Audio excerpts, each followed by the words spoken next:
Good evening, everyone, and welcome to the Facial Pain Association webinar series. My name is Ali Kubik, and I am a facial pain patient and a FPA board member. Thank you for joining us tonight. This year, the Facial Pain Association is celebrating our 30-year anniversary of providing support, education, and advocacy. We invite you to join us this year in awareness and advocacy of facial pain. If you have not already done so, please visit our website, www.facepain.org, where you can find information on local support groups, opportunities to volunteer with the FPA, and upcoming events.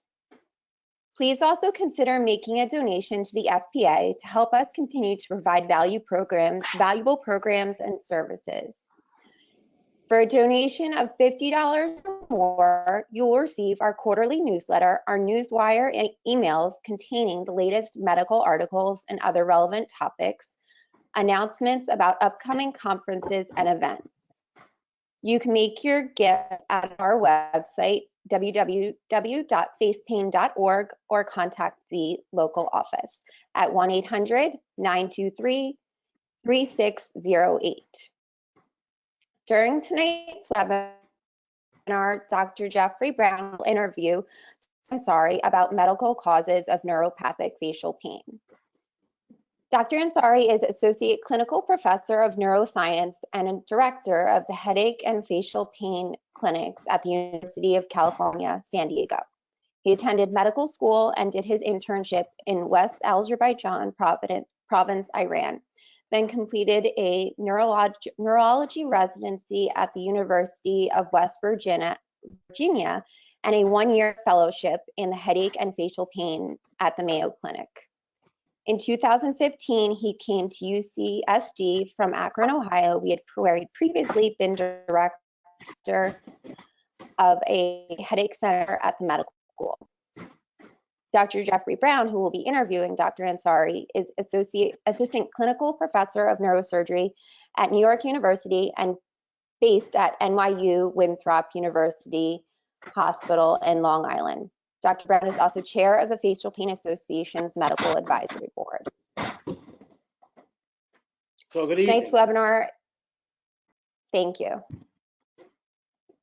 Good evening, all, and good evening, Dr. Ansari. It's my job to grill you horribly and get the best I can out of you. So, you are a neurologist. My first question is, a patient comes to you, a neurologist, for facial pain, which is odd enough. They say they have facial pain, but what does facial pain mean to you? Do you have some way of categorizing and make sense out of that? That's my first question. Good evening, everybody, and thank you for inviting me. Thank you, Dr. Brown and Facial Pain Association. It's great to be here and talk with some of the patients. And as you were in San Diego in November, we had a very good meeting here, and we have a lot of nice questions from your patients population. And it seems they are very educated and they are interested in this category. Yes, facial pain is a very tricky, basically, field in the neurology. When the facial pain, to me, if patient come and say I have pain anywhere above the neck, basically in the anterior part of the head, that's face, that's facial pain. So very, very broad spectrum. And so when we see the patient with the facial pain, when I see as a neurologist, of course, as a neurologist, I think about the neurological etiology first, because by the time the patient comes see me, usually they see dentists and other specialists, and when they come and see me, they particularly come for neurological etiology. So facial pain in the distribution of the trigeminal nerve, which have the three branches, V1, V2, V3, any pain in that area is facial pain to me. And are there different types of facial pain? Yes, it's a very different type of the facial pain. So when we see the facial pain, the way you can bring any sense out of it. Exactly. So there are two things in the facial pain. When we see somebody with facial pain, the first question is pain is constant or it's intermittent, it comes and goes.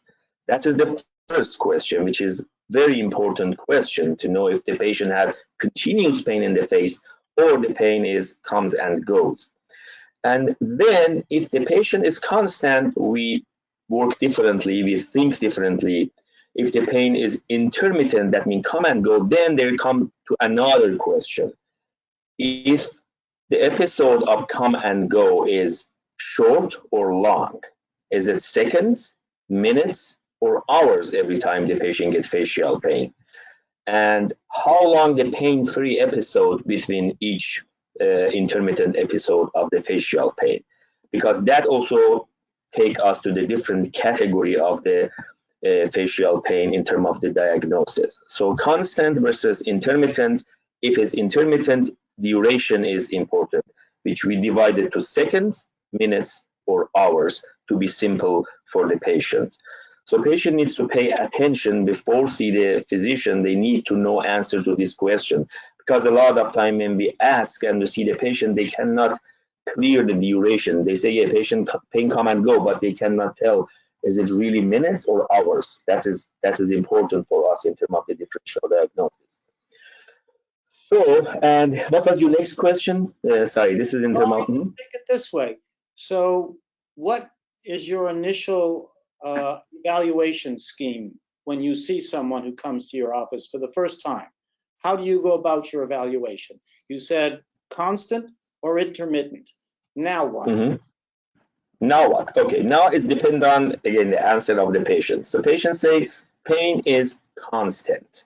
Then it comes to the more detailed history. So it was constant from the beginning or started intermittent and then become constant. That is also very important. So patient needs to go all the way back, sometime 20, 30 years, because a lot of time when we see the patient, they have this pain for years, 20 years, 30 years, and sometimes they forget the beginning, how the pain started, and now it's constant. But then you go and dig in the history, you feel or you find that pain was intermittent and then turned to be constant. And that is the usual pattern in the headache and facial pain medicine. If you don't treat the intermittent pain, even in the migraine, which is the most common headache syndrome that we see in the clinic, if you don't treat the migraine, for example, at the beginning is intermittent, but then can turn to chronic daily headache, chronic migraine, right? The same thing can happen with facial pain. If you don't treat at the beginning or your treatment is not effective, the pain eventually can turn to the daily or constant facial pain. Point to people. If the audience member has intermittent pain, they should deal with it now, not put it off, because inevitably, more likely, or possibly, I don't know which of the three, it will progress to become constant. And I presume you're saying constant is a problem, more of a problem than intermittent, correct? Exactly. Very, very nice point, Dr. Brown. Exactly. Patient needs to deal with the intermittent pain before become constant, because as you mentioned, possibly this is the best case scenario, possibly that will turn to the constant pain. And the problem is when pain turns constant, the treatment will be difficult for two reasons. Number one, the diagnosis will be difficult because now pain is constant. So when we talk about the intermittent facial pain, particularly in elderly patients, this trigeminal neuralgia is always come to the picture. So when we see the patient at the beginning of trigeminal neuralgia, when they have intermittent short-lasting pain, that's much easier to treat them with either treatment or surgery, which we are going to talk about that. But when pain turns to the chronic or daily constant pain, the chance that medication or even surgery works, which I'm sure you will tell more about the surgery, will less. So the patient had continuous trigeminal neuralgia when they from intermittent change to the continuous pain, the chance of successful treatment will be less. And that's why for your patient it's very important to know to deal with the pain, as you mentioned, when it is intermittent before they become constant. So, and intermittent. Do you mean if someone has an intermittent toothache kind of pain, that's important, or is it the intermittent thing we know of as the stabbing, pricking pain? Those are two different things. Yes. So when we talk about right away. yes, it's a very interesting point. So when we talk about the intermittent tooth pain, so if it's sure that's a tooth pain, that's a different story. Patient goes see the dentist, the tooth pain take care of, and pain should go away, right? You shouldn't have intermittent tooth pain for a long time. If you feel that's a tooth pain, intermittent, you go see the dentist, they take care of the tooth, and if it goes away, we know that's tooth pain. But in practice, so we have bias. We see these patients that they think they had tooth pain, right? Then go see their dentist. They did multiple procedure. They even extract the patient. So I'm sure you saw the patient that 5 or 6 or 10 tooth extracted and pulled out because they thought that's a pain, but the pain continued to be the same. So the intermittent pain is important. If it's tooth pain, yes, take care of that. But a lot of time, at least in our clinic, we see the people who thought they have tooth pain, but actually it's not tooth pain, and there is other kind of the facial pain, which we are going to talk about that. So we know that what we call trigeminal neuropathic pain is electric-like pain.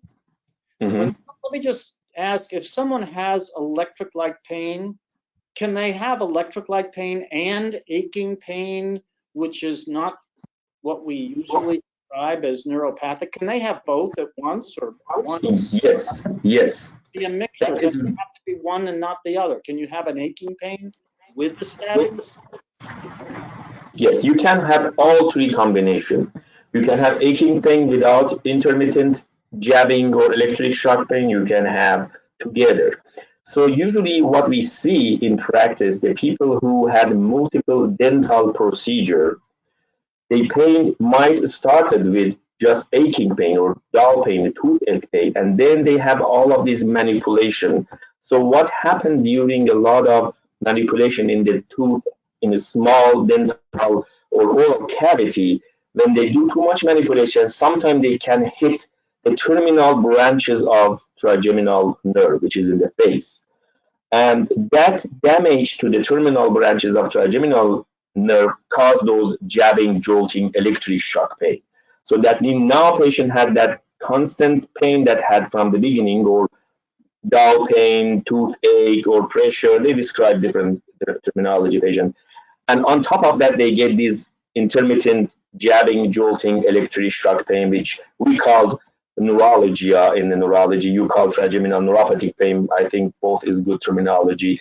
The only difference between neurology and neuropathy to us as a neurologist, neuralgia is purely jabbing, electric shock pain without any sensory symptom. Neuropathic pain, it has that jabbing, electric shock pain with some sensory changes, with either tingling or numbness in the area.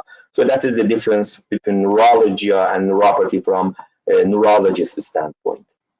So I interrupted. So you do your initial evaluation. The most important thing is it constant, intermittent? You've done that much. What's next?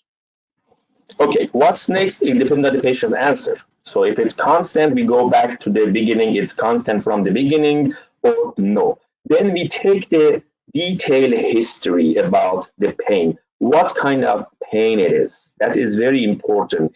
Patient needs to describe the pain. Is it a throbbing, pounding?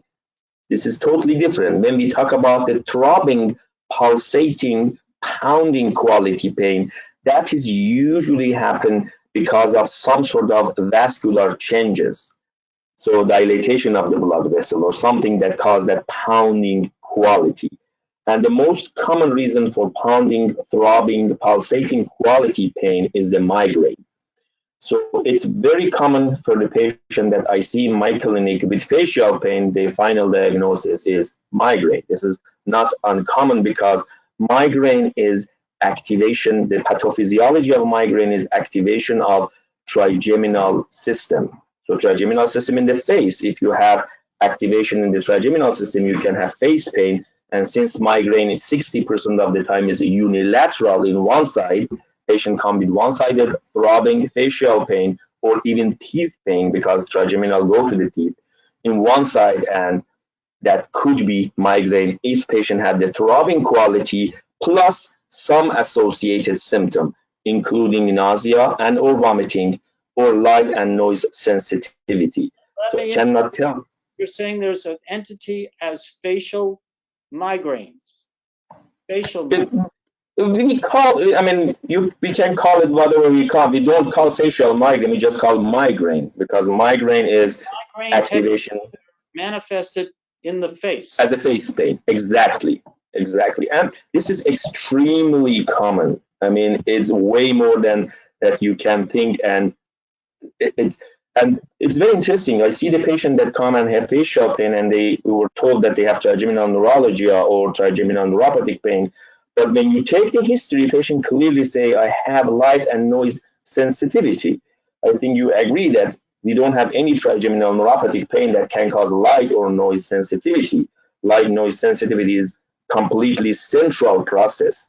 So when somebody with facial pain have light or noise sensitivity, that cannot be trigeminal neuralgia or trigeminal neuropathic pain. That is some sort of central process or central disease, and most likely migraine, although we can have other less likelihood primary headache disorder that can cause light and noise sensitivity, but most of the time is migraine. Or we have another big entity of the primary headache disorder, which we call the trigeminal autonomic cephalalgia, or TAC. So TAC is the primary headache disorder which present with facial pain, and mostly around the eye, mostly in the V1 distribution with a little radiation to V2. And it's mimic trigeminal neuralgia, particularly one subtype of the TAC, which we call SUNA, S-U-N-A. Those are the patients who get split-second kind of electric jab, very similar to trigeminal neuralgia pain. The only difference is that in those SUNA or SUNA, pain happen back to back. There is no refractory period. There is no remission between attacks. Other than that, is very similar to trigeminal neuralgia, that's called TAC, trigeminal autonomic cephalalgia. Those patients also can have light and noise sensitivity because that is the primary headache disorder and have some central component. And so when we see somebody with facial pain, light noise sensitivity, or even severe nausea, we need to think about some headache disorder rather than trigeminal neuropathic pain. Disorders, migraine or SUNA, and you're saying SUNA is a constant, repeated pain with shocks involved? No, in trigeminal neuralgia, then at least at the beginning, when before that turns to the type 2, at the beginning, when the patient had that jabbing pain, there is some refractory period, some basically relief between attack. In the SUNT, patient can have 5 or 6 attacks back to back, jab, and then can stop. The only difference is very similar, that the SUNA type of the trigeminal of TAC is very similar to trigeminal neuralgia, and even some papers suggested that this could be the spectrum of the same disease, but SUNA maybe is in younger people and trigeminal neuralgia. How would you differentiate it from trigeminal neuralgia? Just by the the only difference is lack of refractory period in SUNA. That's only difference. Plus, the other thing is different. SUNA is almost exclusively V1.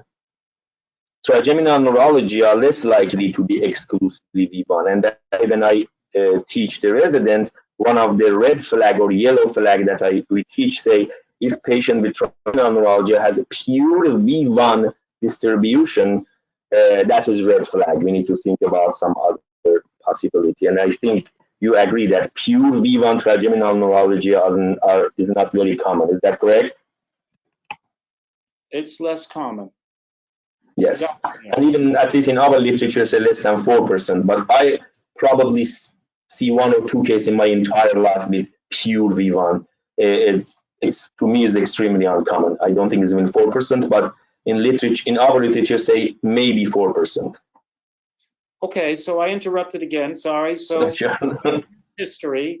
What other elements in their past history do you need to know about? Okay. The other element is the past medical history, not only in the patient, but also in the family. And the past medical history is a history of any other systemic symptoms. And we start with the skin. If patient had any history of a rash, photosensitive rash, or any malar rash, butterfly rash in the face, or patient had unexplained joint pain, unexplained muscle pain, unexplained fatigue, or patient had any problem, difficulty swallowing, for unexplained difficulty swallowing. We go one by one. We start from the skin and ask about all 12 organs in the body if patient had any unexplained issue, or tingling and numbness in the feet or in the hand, unexplained tingling and numbness in the feet and hand. Now, why these are important? Because one of the differential diagnoses for the people who had facial pain could be some sort of autoimmune disorder. Autoimmune disorder, particularly two or three of those autoimmune disorder, they tend or they like to attack trigeminal nerve for some reason that we are not sure why. And the leader of those autoimmune disorder that love trigeminal nerve is the Sjogren syndrome. And the Sjogren syndrome is way more common than what we know. There are a lot of people actually hanging around in the community and they have Sjogren syndrome without even diagnosing they have them. And until they attack the trigeminal nerve and cause that exact similar symptom that we see in the trigeminal neuralgia, with difference that patient has some tingling and numbness. Basically, these are the people that has your trigeminal neuropathic pain rather than. Spell that for people. Sjogren syndrome is spelled how? Sjogren.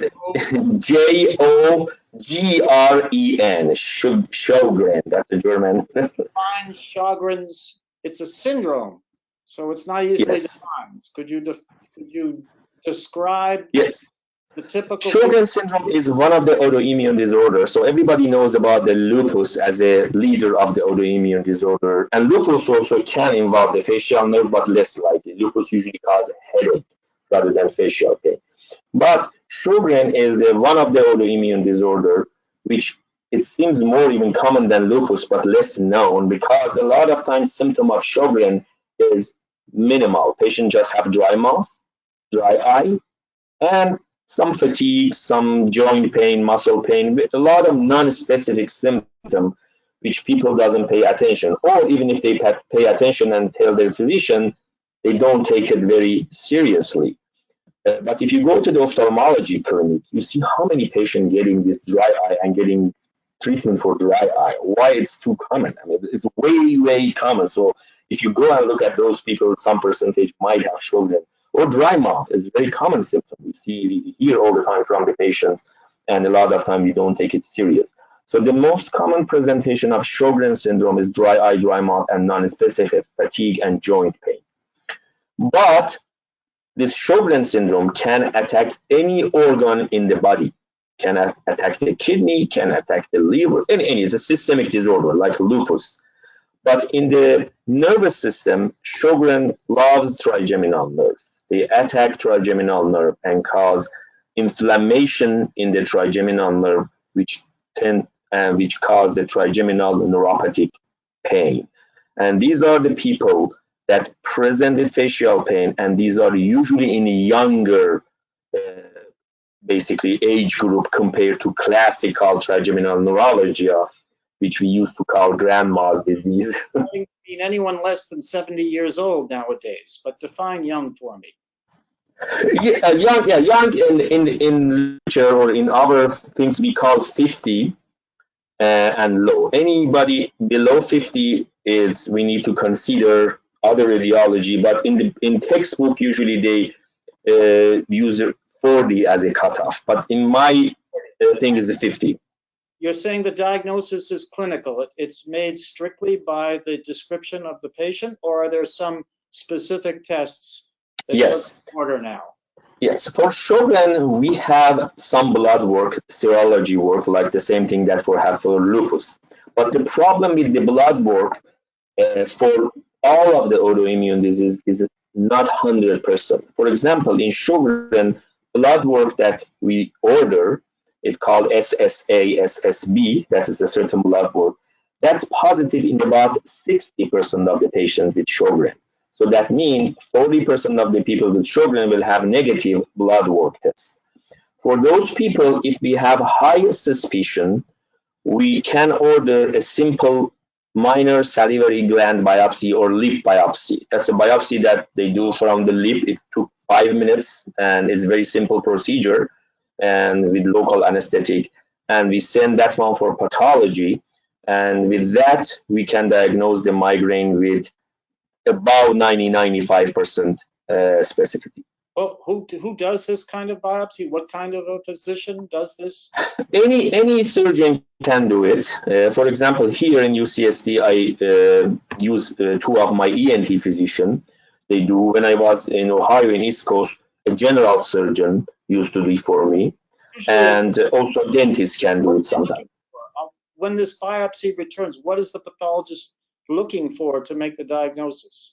Yes, there is actually the certain criteria for Sjogren that called focus score. They looked at the number of inflammatory cell in high power field, in 4 mm2 of high power field. That's a specific scoring that they have for Sjogren. And that called focus score. And if we have more than 50 inflammatory cell in that high power field, that is the diagnosis of Sjogren. So the only thing about the biopsy, although it's a simple biopsy, but physician needs to know what are they looking for. I mean, salivary gland is very easy to find in the lip. When you open the lip, that pops up. It's very easy, but they need to know. And the other thing, the pathologist who interpret the slide also needs to know what are we looking for. We have to basically ask that we want focus score, specific scoring system that they need to use it. Because I had some slide by some pathologists that they read it just they read as inflammation, blah, blah, blah, doesn't mean anything. You should have the focus score to diagnose the migraine, not just inflammation. Let me ask out of curiosity, this is an immune disease. I've been told that rheumatologists are doctors who treat immune diseases. Would someone go to a rheumatologist to get this done, or they need you? The rheumatologist doesn't do this test. Plus, I couldn't find a lot of rheumatologists to be interested in facial pain in general. We have a very few rheumatologists that they are interested in this entity, and they don't like, for whatever reason, to deal with the pain, and particularly facial pain. When they see pain above the neck, they usually send to the neurologist. This is a neurological problem. So this is kind of pain physicians. Do they know about this? No, very unlikely to pain physician.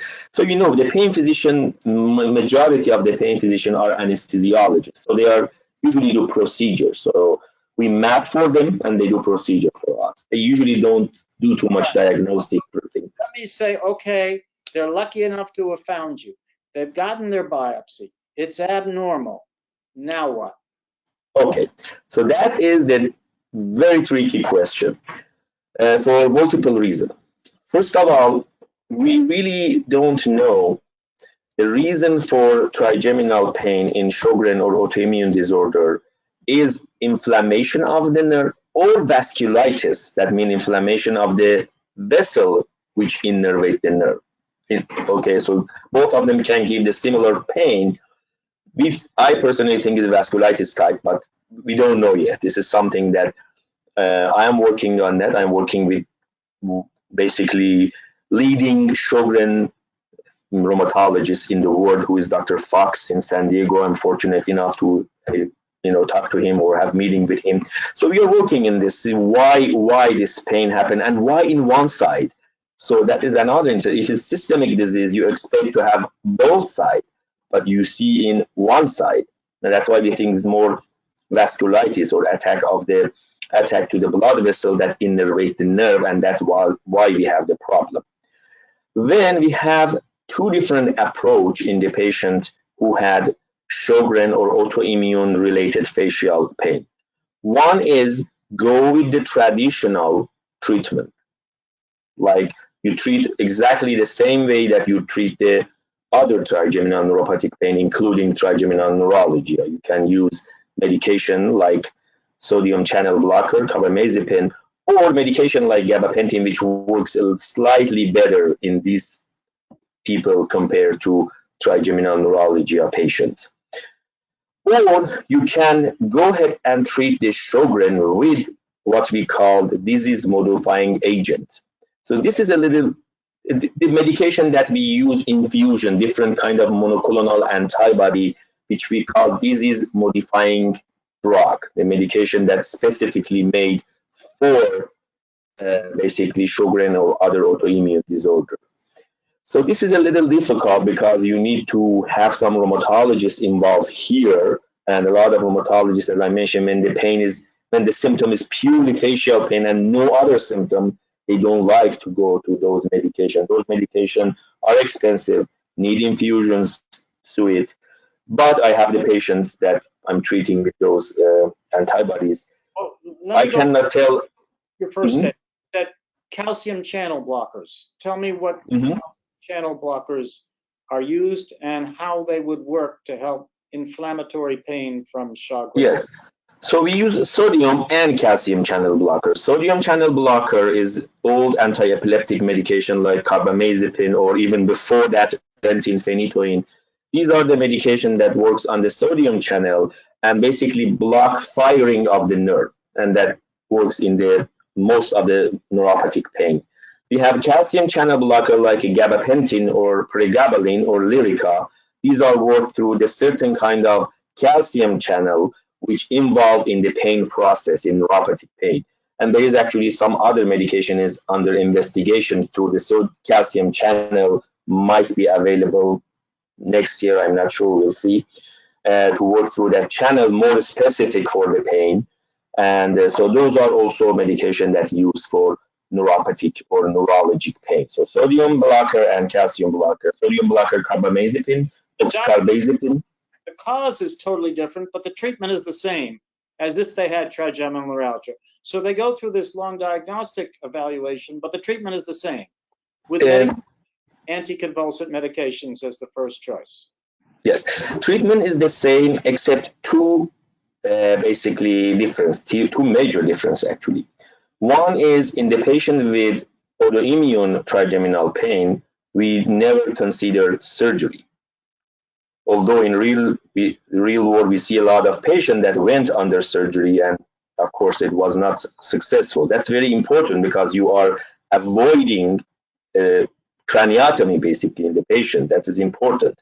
Plus, in the patient who has this autoimmune trigeminal pain, for the flare up of the pain, you can use a steroid burst, high dose steroid for 10 days, and that gives them big relief during the exacerbation or during the relapse of their face pain. So this is a different, basically, in terms of the treatment. But medical treatment generally similar.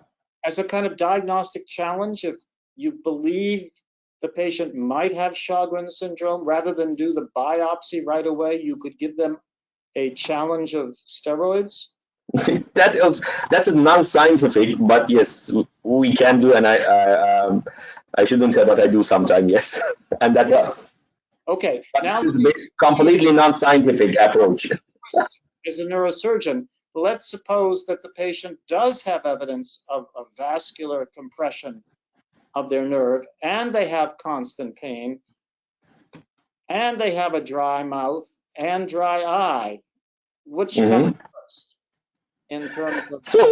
So that is, so Sjogren is for example, Sjogren, as we talking about the Sjogren, is a common disorder. So the chance that Sjogren patient can have vascular compression and classical trigeminal neuralgia is there, right? So like migraine patient can get trigeminal neuralgia. And in fact, it has been shown that classical trigeminal neuralgia at least 3 times more common in migraine people, which is very interesting subject. So That means patient can have both. The fact that patient have Sjogren and symptom of the Sjogren doesn't mean that they cannot get vascular compression and trigeminal neuralgia. If I see vascular compression in the patient with Sjogren, particularly if they are in the age group that I'm comfortable to tell this is enough brain sagging to cause brain the vascular compression, that is perfectly fine. Patient still will be candidate for surgery and will benefit from surgery, so probably that constant pain will go. Let me turn around, because we have many patients who I'm sure are listening who said they had microvascular decompression for very good reasons, and they're still in pain. So you're saying if you dig deeper into their history, find out if they might have symptoms consistent with Sjogren syndrome and switch where to look. Don't necessarily go back to the trigeminal microvascular decompression unless there's evidence that it didn't do what you said it was going to do. That's a possibility in the patient who didn't get better with the microvascular decompression. That's very helpful. I want to move on before we can spend 2 hours on this, but I want to ask about the migraines in the face again. Suppose you believe that the patient has light sensitivity and sound sensitivity, and you think this is migraine being stimulated. Where do you go with the treatment for that one? So for that one, we go for that is much easier patient. Those are patients that's very easy to treat because we have a lot of option to treat the migraine. So for those people, I use the traditional migraine treatment.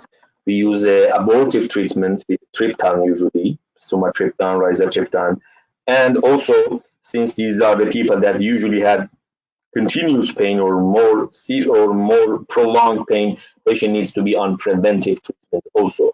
And we have a lot of new preventive treatment available for migraine, and we have traditional treatment, and we have the newer treatment including monoclonal antibody which target CGRP, calcitonin gene related peptide, and that is perfect treatment for the people with migraine, and they respond very well. I have a lot of migraine patients with facial pain, and those are the patients that's not difficult to treat.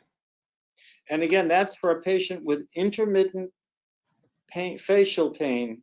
It has to be intermittent, which we think has a trigger, one of the typical triggers of migraine headache, if we look carefully at the history. Yes, and pain at the beginning might be intermittent. If you don't treat the migraine, not just migraine with face pain, migraine with headache, if you don't treat it properly or more aggressively, sometimes that becomes continuous. So we have a lot of, most of the patients that I see in clinic, they have what we call chronic daily headache. They have everyday headache, but it's migraine. Underlying headache is migraine, but turn to the crown. The same thing can happen in the facial area. So you can have continuous pain from the migraine, which started as a migraine, but then because patient didn't treat it, turned to be continuous pain. So that's not necessarily intermittent. So you named at least one other immunologic cause of facial pain. You mentioned lupus. Is that, you want to talk briefly about what that is and how we? Yes, lupus is one of the another autoimmune symptom which the people know about that more or heard about that more. Although I don't think it's more common than Sjogren, but the people know about that more than Sjogren because probably older or I mean for whatever reason patients know about that. Lupus can cause pain anywhere, including headache. But usually headache in the lupus is in the head area rather than face area. So that's why we less see the patient with lupus facial pain. But we have another rare rheumatologic disorder which called Scleroderma. That is also another autoimmune disorder which loves trigeminal nerve. And if you look at all of the literature for Scleroderma, it's a trigeminal neuropathy is the most common neurologic manifestation of Scleroderma. Although Scleroderma is much more rarer than Sjogren and lupus, but I have handful number of the patient who had Scleroderma and typical trigeminal neuropathic pain. So help us a little in giving a defined entity. What is scleroderma in a simple Okay, scleroderma, like lupus and Sjogren, is another autoimmune disorder. That means your own body create antibody against your own cells. So it depends on where that antibody attack, you will have symptom of that organ. If attack the nerve in your hand or feet, you will have pain or tingling numbness.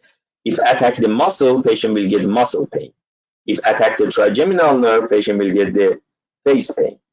So scleroderma, like the other two, can attack any organ in the body, but most of the time attack the nerve and muscle. So that's why the people with scleroderma have muscle pain a lot, and they have a nerve pain a lot.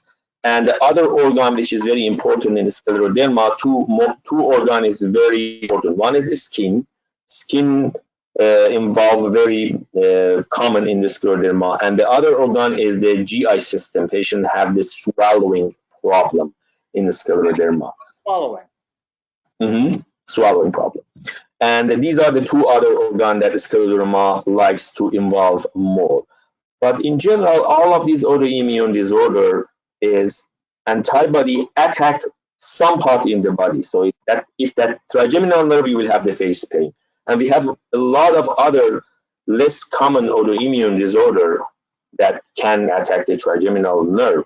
We have the other one called mixed connective tissue disorder. That's another mixed MCTD, mixed connective tissue disorder. That is another disease disorder. The problem with all of these autoimmune, the marker or the blood work that we have is not 100%. So in the Sjogren, we have lucky enough to have the other option, which is biopsy.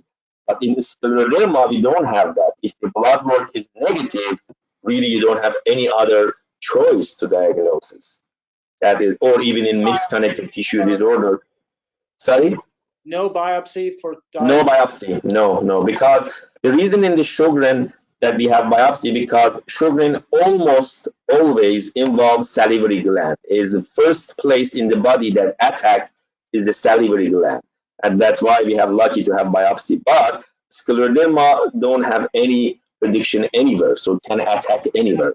Of the skin, does it do something typically to the skin of the face? Yes, if it progress, the diagnosis is very easy. So patient will get what we call tense skin, and skin change, and even cause deformity in the finger. So when the skin become tense, it's like band, like taking a skin become like this at the end. But that is the end stage. If the patient is there, nothing can be done. That's too late.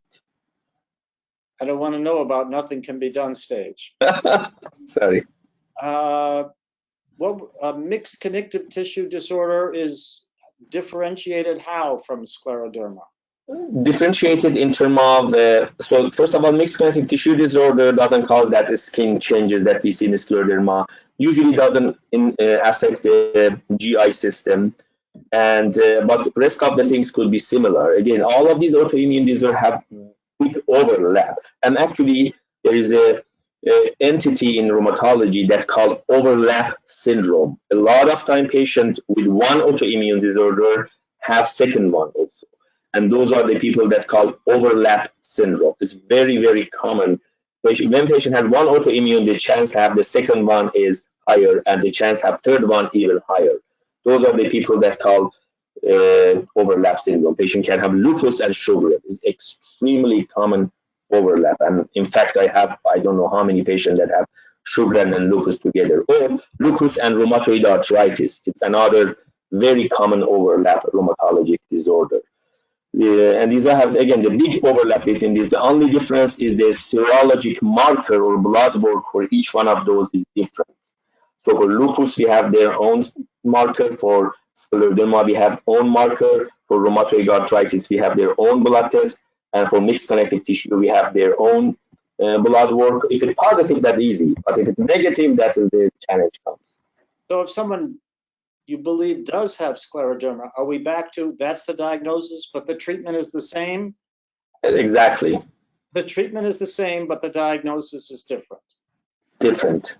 There's one other entity that, quote, loves the trigeminal nerve, that you mentioned in the past, and that's shingles, correct? Yes, yes. Move on to that one.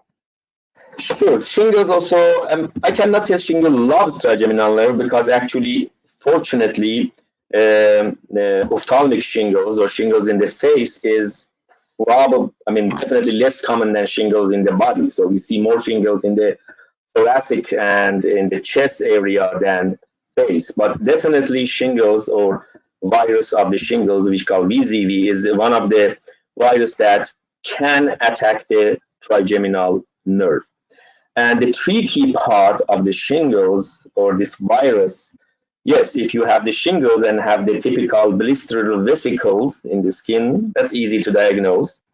But sometimes some patients bypass that skin phase. They don't get the skin blister or skin rash that we see with the shingles, and just develop the pain after that.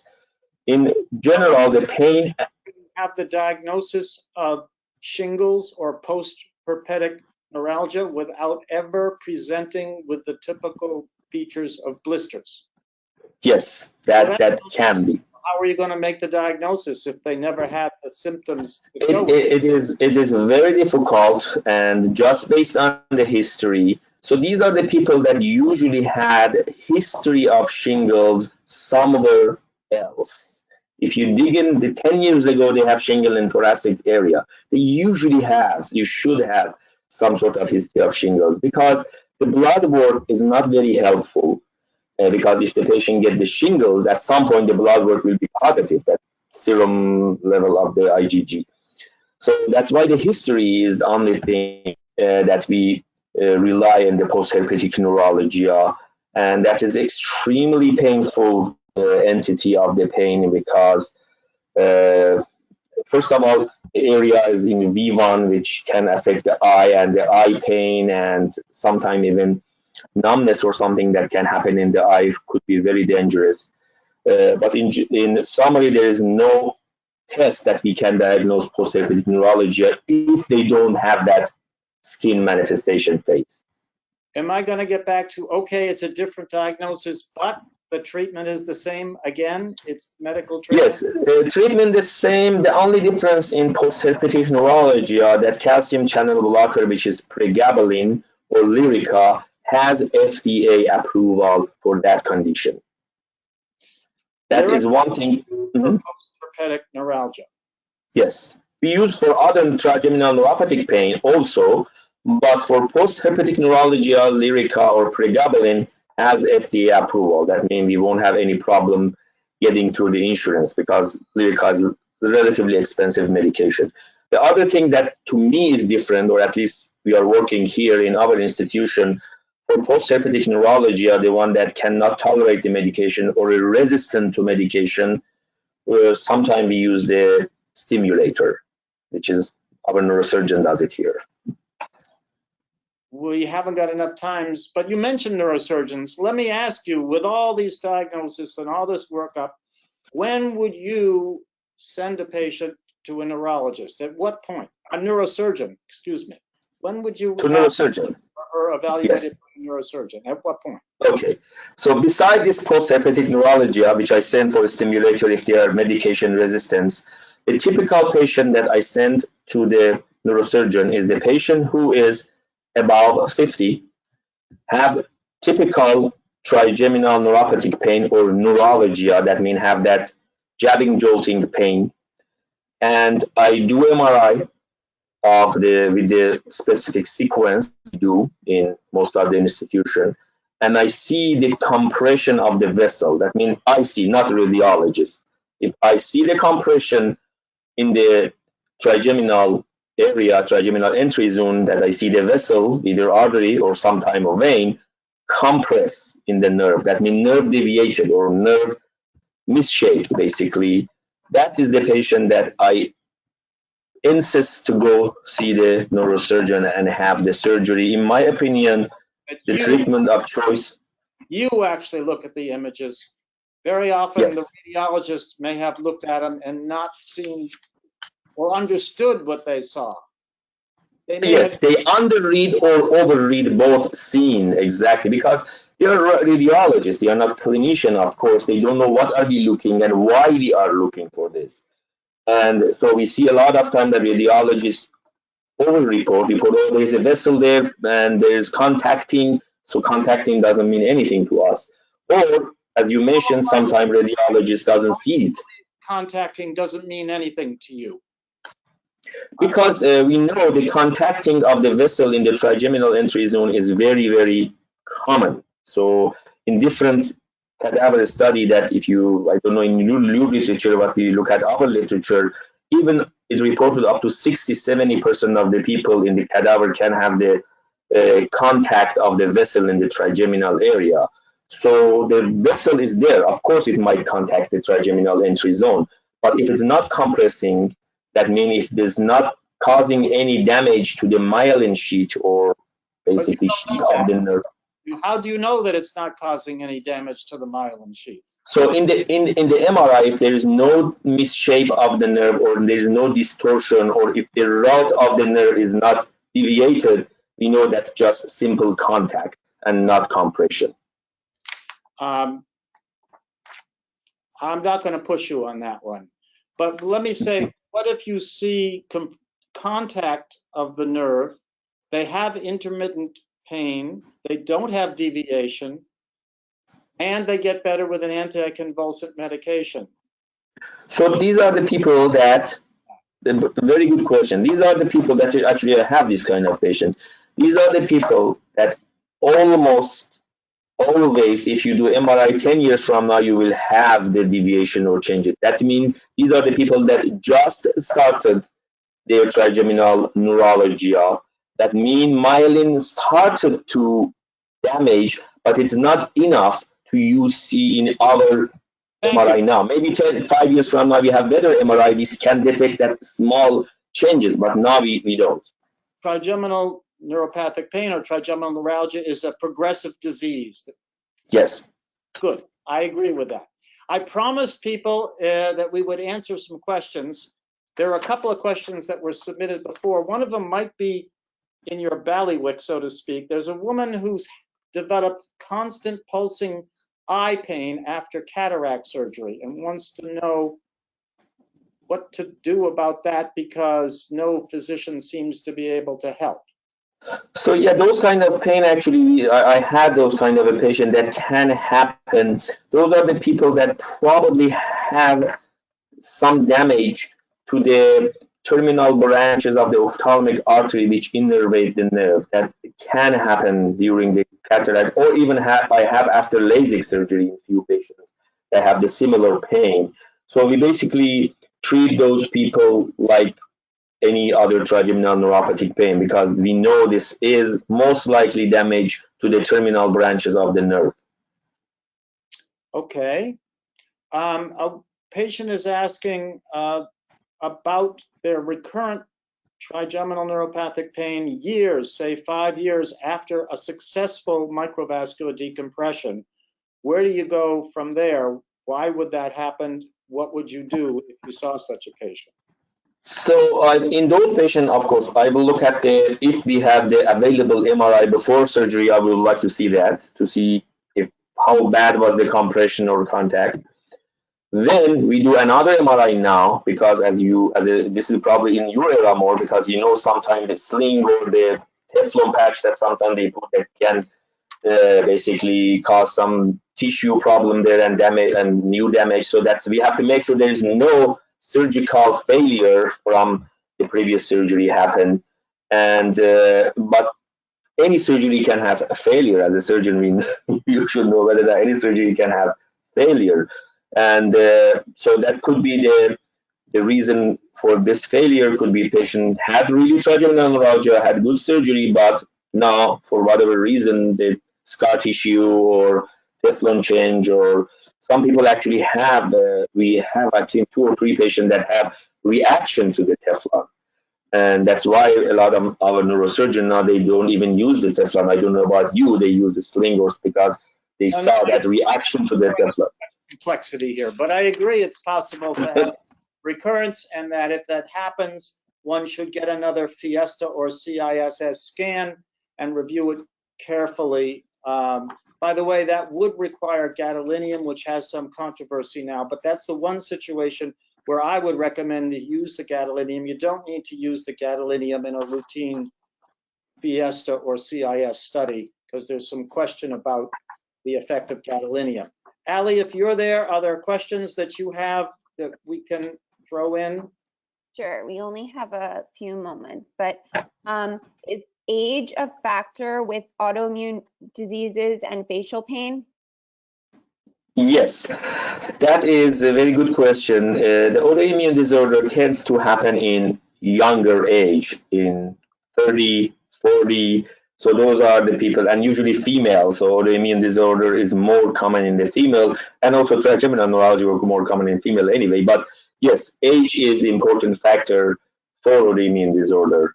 And the other interesting thing about the age, when you take the history, sometimes patient tells, yes, I have the similar face pain when I was in 30s, and now I'm in 50s, have the same pain, but sometimes they forget. So that's why, yes, age is important, younger age for autoimmune disorder. Again, Ali. And also on the topic of oh, sorry, go ahead, Dr. Brown. Another question on autoimmune conditions. They're always or almost always going to show up in blood work. If someone is thinking that after this webinar they have an autoimmune disease, blood work would be a good place to start. Yeah, blood work would be a good place to start, but as I mentioned, unfortunately, sometimes the autoimmune disorder could have the negative blood work. Although the screening blood work, which we call marker for inflammation, particularly the blood test called ANA, that is the non-specific test, which could be even positive in general population. That's another tricky part. 10% of the general population can have positive ANA. But ANA is almost always positive in the autoimmune disorder. That's a good screening test that we do. Last question, Ali.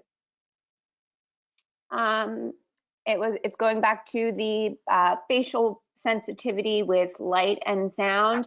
What if someone has bilateral facial pain? Would you say it is more migraine driven, but it is triggered by light sensitivity and sound sensitivity?